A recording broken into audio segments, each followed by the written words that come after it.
You're about to hear a reading of the poem about violin making written by Frank S Chatfield.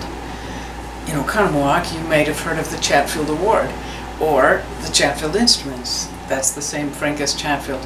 Frank S Chatfield was an electrical engineer for the city, and yet he spent what would have been the equivalent of a full-time work, about half a year, to create a matched string quartet of instruments, 2 violins, viola, and cello. He actually created a 3rd violin, but that one has since disappeared.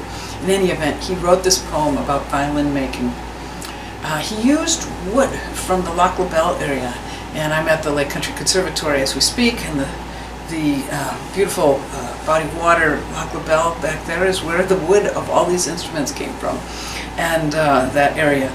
And so we have our students who have had the experience to play on the Chatfield Instruments read the poem for us, and they're each have accomplished good things on their instruments, with their instruments, and are leaders in their respective orchestras and other groups that they play in.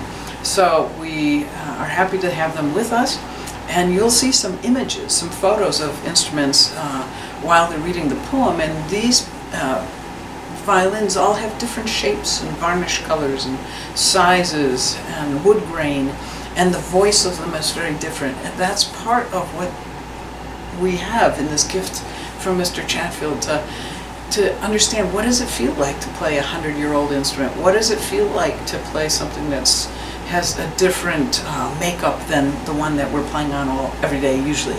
And so the students will also have a chance to reflect and share a little bit of what it was like when they played on the instruments at the end of the video. Without further ado, let's welcome Amber Eggleston to lead off the reading of the Chatfield poem about violin making.